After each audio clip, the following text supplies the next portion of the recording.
আগামীকাল সকাল 7টা থেকে লোকসভা নির্বাচনের কোচবিহার জেলা থেকে শুরু হচ্ছে 1 নম্বর আসন লোকসভা। এই নির্বাচনের প্রস্তুতি অনেকদিন আগে থেকেই শুরু হয়েছিল, প্রস্তুতি প্রায় শেষ। আজকে ভোটকর্মীরা যারা ভোট গ্রহণ করতে যাবেন তাদের ভোট গ্রহণ করবার ক্ষেত্রে যে সমস্ত ইভিএম মেশিন এবং নির্বাচনের যে সমস্ত সাজ সরঞ্জাম, যাবতীয় সাজ সরঞ্জাম ভোটকর্মীরা মাথাভাঙা কলেজ থেকে তারা গ্রহণ করে নিয়েছে, ইতিমধ্যে নিয়ে মেলানোর কাজটাও শুরু করে দিয়েছে। এই মুহূর্তে আমাদের কাছে যেটা খবর আছে, 2 জন ভোটকর্মী অসুস্থ হয়ে মাথাভাঙা হাসপাতালে ভর্তি। একজন বাংলা বর্মন, আরেকজন হচ্ছে আরেকজন বিমল বর্মন। একজনের উচ্চ রক্তচাপ, আরেকজনের হাত ভেঙে গেছে দুর্ঘটনায়, তাদেরকে মাথাভাঙা হাসপাতালে ভর্তি করানো হয়েছে।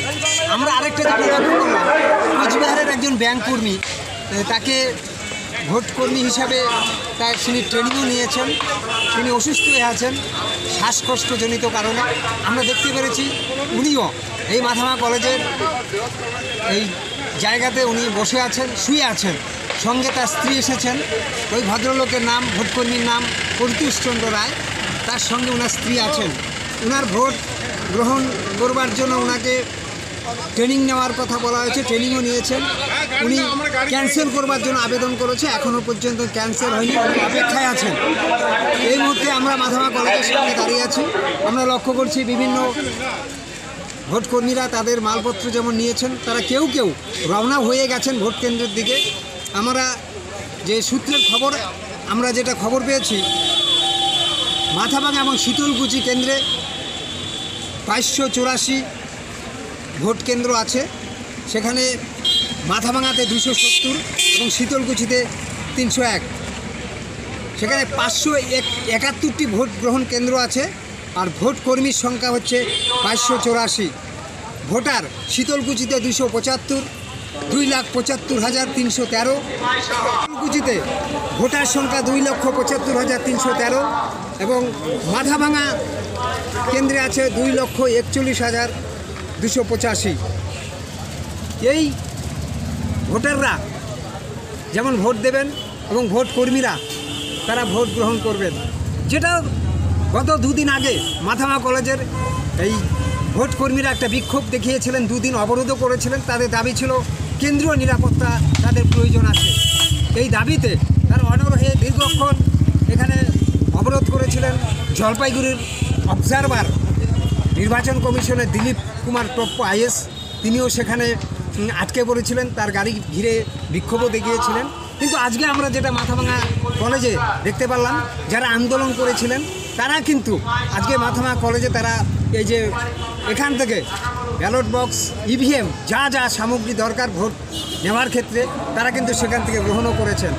সকালবেলা একটু একটু চাপা কথা শোনা গেছিল, কিন্তু এখনও পর্যন্ত বেলা যত গড়িয়ে যাচ্ছে এখনও পর্যন্ত কিন্তু আমরা লক্ষ্য করছি ভোট কর্মীরা আর আন্দোলনে দিতে যাচ্ছে না।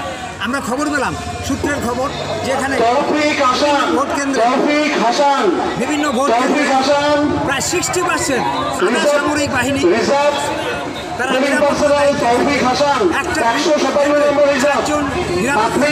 বাহিনী যেখানে যেখানে কেন্দ্রীয় বাহিনী সেখানটায়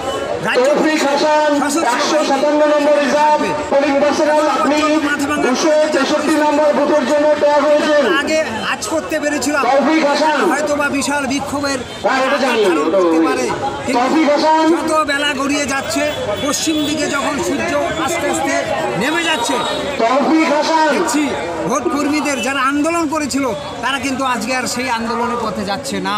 তারা সঠিকভাবে যাতে ভোট গ্রহণ করতে পারেন, তাদের দায়িত্ব যাতে পালন করতে পারেন, তার জন্য তারা নির্বিঘ্নে তারা কেউ কেউ বসে, তারা দলবদ্ধভাবে বসে তাদের যে party, presiding officer, third polling, first polling ইত্যাদি যারা যারা আছেন সবাই মিলে কিন্তু আগামীকাল ভোট গ্রহণ করবার জন্য সমস্ত কাগজপত্র কিন্তু তারা মিলিয়ে নিচ্ছেন।